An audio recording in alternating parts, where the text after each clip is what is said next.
Jade Buhoy at narito ang mga napapanahong balita. Nasa 4.6 million na ang naapektuhan ng matinding tagtuyot sa bansa na dulot ng El Nino phenomenon.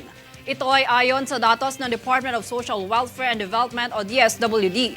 Matatandaang mula rito, libo-libong hanap buhay sa sektor ng agrikultura ang naperwisyo sa epekto ng El Nino. Patuloy na naghahandog ng kaukulang tulong ang ahensya para sa mga napinsala ng matinding init ng panahon.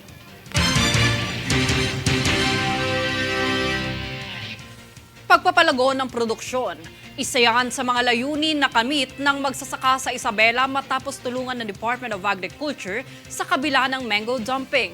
Para sa buong impormasyon, tunghayan ang ulat na ito. Mango dumping. Yan lamang ang kinaharap ng isang magsasaka sa Isabela, ngunit nagawan pa rin ng paraan upang mapataas ang benta ng produksyon ng mangga sa kanilang bayan. Bunsod nito, dumayo ang Department of Agriculture o DA upang obserbahan ang nasabing insidente na kinakaharap ng produksyon. Dito nakilala ang magsasaka ng mangga na si Frederick Cabayan, kung saan isa rin siyang trader at nag-aangkat ng produkto ng mangga sa mga kalapit na lalawigan. Base sa kanyang panayam, umabot sa 3,000 kilo ang bunga ng mga mangga ang hindi napakinabangan dahil hindi ito tinatanggap sa pribadong processing company mula sa Maynila kung saan ipinagbibili niya ang produkto. Kung kaya't malaki ang kanyang pagpapasalamat sa Kadiwa Market kung saan may bebenta niya pa rin ang mga produkto dahil ito'y mainam pa rin naman sa kalusugan. Gamit ang serbisyo mula sa Kadiwa Trucks ng DA at Farmers Cooperative, naging paraan ito upang maipadala sa merkado ang mga bunga ng mangga sa kamakailang ani ng produksyon. Sa kasalukuyan, mayroong 700 kilo ng mangga ang naibiyahe sa iba't ibang lalawigan kalapit ng Isabela. Jade Buhoy, nag-uulat para sa One Media Network. Alinsunod sa paggunita ng ika-50 anibersaryo ng Metro Manila Film Festival o MMFF, balak ng iAcademy Award-winning school na nag-alok ng special courses sa business at design na maglagay ng mural sa ilang pangunahing kalsada ng NCR. Ang planong ito ay napag-usapan nitong Miyerkules, ika-22 ng Mayo sa pagitan ng opisyal ng iAcademy at Metropolitan Manila Development Authority o MMDA. Ang naturang partnership ng dalawang kampo ay planong i-feature ang ika-5 dekadang anibersaryo ng MMFF na may temang Sine Sigla sa 50.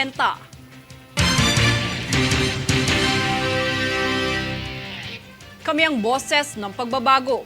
Ako si Jade Buhoy at ito ang News Force. Sa ulo ng mga balita. 5 pasaherong Pinoy sa Singapore Airlines flight sugatan sa emergency landing ng eroplano. Casualty-free La Nina, nais tiyakin ng OCD sa bansa. Kamara ipinasa ang ikatlo at huling pagdinig para sa Divorce Act. Japan tiniyak na susuportahan ang pagpapaigting sa kakayahan ng PCG. MMDA at DPWH nagpulong para tugunan ang problema sa pagbaha sa Metro Manila. Magsasaka sa Isabela na paunlad ang produksyon ng mangga sa kabila ng mango dumping. Patas at pantay na balita. Komprehensibong ulat para sa pulso ng masa.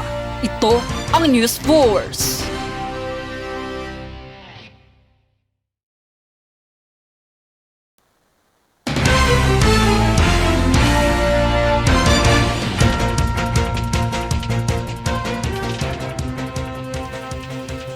Ako si Jade Buhoy at narito ang mga napapanahong balita. Kinumpirma ng Department of Migrant Workers o DMW na mayroong 5 Pinoy na pasaherong nasugatan matapos mag-emergency landing ang Singapore Airlines sa Bangkok, Thailand.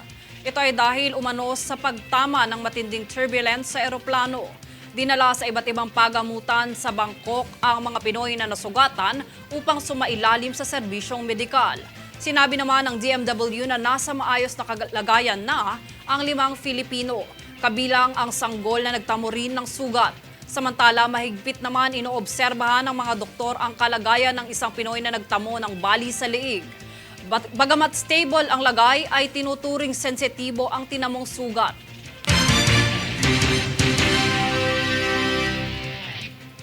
Hindi lamang nameke ng pasaporte, gumamit pa ito ng ibang bansang kanyang umano'y pinanggalingan para makalusot sa mga paliparan. Yan ang modus ng ay narestong dayuhang Chinese sa NAIA matapos mahuli ng Bureau of Immigration. Para sa detalye, tungayan ang buong storya. Sa Ninoy Aquino International Airport o NAIA, inaresto ng Bureau of Immigration o BI ang dayuhang Chinese matapos nitong magpresenta ng pekeng dokumento at pasaporte. Ayon sa Bureau of Immigration Protection and Border Enforcement o IPROBS, ang dayuhan ay kinilala bilang si Wang Weichang dahil sa kanyang pagtatangkang makapasok ng bansa gamit ang pekeng Mauritius passport at ID. Base naman sa ulat ng BI, kamakailan din nagpresenta ng pasaporte si Wang ngunit gamit ito ang kanyang Chinese passport. Sa kamakailang inspeksyon, isiniwalat ng dayuhan na gumastos siya ng umano'y 200,000 dolyar para sa pekeng pasaporte, ngunit hindi pa ito nakakapunta ng Mauritius. Dito na pag-alaman ay pinadala lamang ito sa kanya nung siya'y namamalagi sa bansang Thailand. Ang mga dokumentong pagmamay-ari ni Wang ay nakumpirmang peke matapos dumaan sa forensic inspection ng BI. Pahayag naman ni BI Commissioner Norman Tansinko, matapos ang nasabing pag-aresto agad na itong ipinaalis sa bansa. Aniya, isa itong hamon para sa ahensya na sugpuin ang mga ilegal na gawain, maging ang mga trafficking para masigurado ang kaligtasan ng bansa. Jade Buhoy, nag-uulat para sa One Media Network. Sinimulan na ng Kongreso na imbestigahan ang umano'y paglabag sa karapatang pantaong naganap sa War on Drugs campaign ng Administrasyong Duterte. Ayon kay Kabataan Party List Representative Raul Manuel, naghain na ng resolusyong naglalayong tiyakin ang karapatan partikular na ng mga maralita na masigurado ang kanilang kaligtasan o nasabing kampanya. Ang nasabing investigasyon ay suportado rin ng Commission on Human Rights, maging ng Philippine National Police o PNP. Ngunit kanilang nilinaw na wala silang kaugnayan sa umano'y EJK na naganap.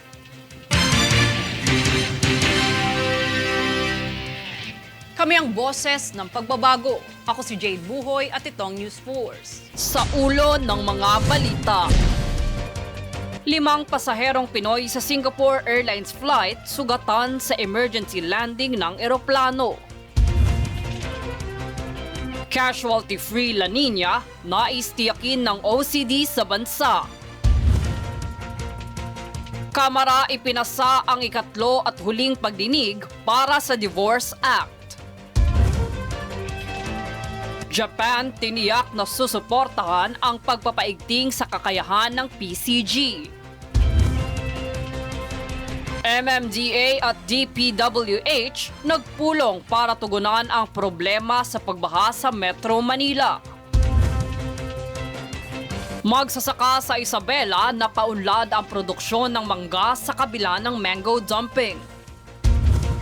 Patas at pantay na balita. Komprehensibong ulat para sa pulso ng masa. Ito ang News Force.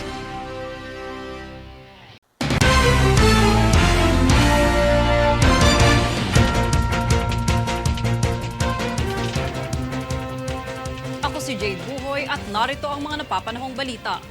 Inanunsyo ng Kamara ang aktwal na resulta para sa pagpasa ng Divorce Act upang mapagpatuloy na ito sa ikatlo at huling pagdinig. Ang House Bill No. 9349 o Absolute Divorce Act ay nakakuha ng 131 boto ng pagsang-ayon, samantalang 109 naman ang hindi pabor dito, habang 20 ang hindi naghain ng boto rito. Ang Absolute Divorce Act ay naglalayong bigyang oportunidad ang mga mag-asawang mayroong kinakaharap na hindi pagkakasunduan sa kanilang pagsasama na ipagsawalang bisa ang kasal na naganap.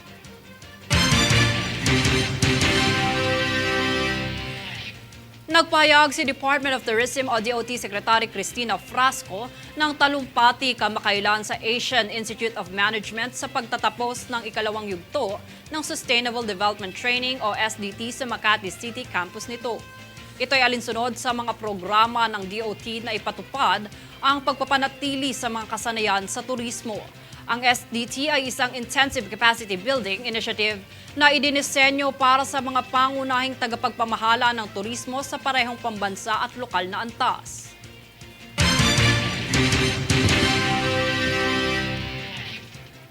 Nitong kamakailan lang ay nakiisa ang Philippine Coast Guard o PCG sa pag-aresto sa individual na wanted dahil sa pagpatay sakay ng isang pampasaherong barko o Ro-Ro vessel sa Zamboanga City. Kinilala ang arestado na si Sakib Gani na may nakabingbing warrant sa salang pagpaslang at hindi papahintulutan ang piyansa. Matapos madakip ng mga otoridad ay agad itong dinala sa Zamboanga City Police Office para sa kaukulang mga hakbang.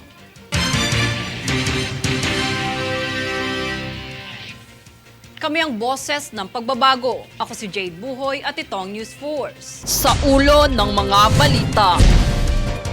5 pasaherong Pinoy sa Singapore Airlines flight sugatan sa emergency landing ng eroplano. Casualty-free La Nina, nais tiyakin ng OCD sa bansa. Kamara ipinasa ang ikatlo at huling pagdinig para sa Divorce Act. Japan tiniyak na susuportahan ang pagpapaigting sa kakayahan ng PCG. MMDA at DPWH nagpulong para tugunan ang problema sa pagbaha sa Metro Manila. Magsasaka sa Isabela na paunlad ang produksyon ng mangga sa kabila ng mango dumping. Patas at pantay na balita. Komprehensibong ulat para sa pulso ng masa. Ito ang News Force.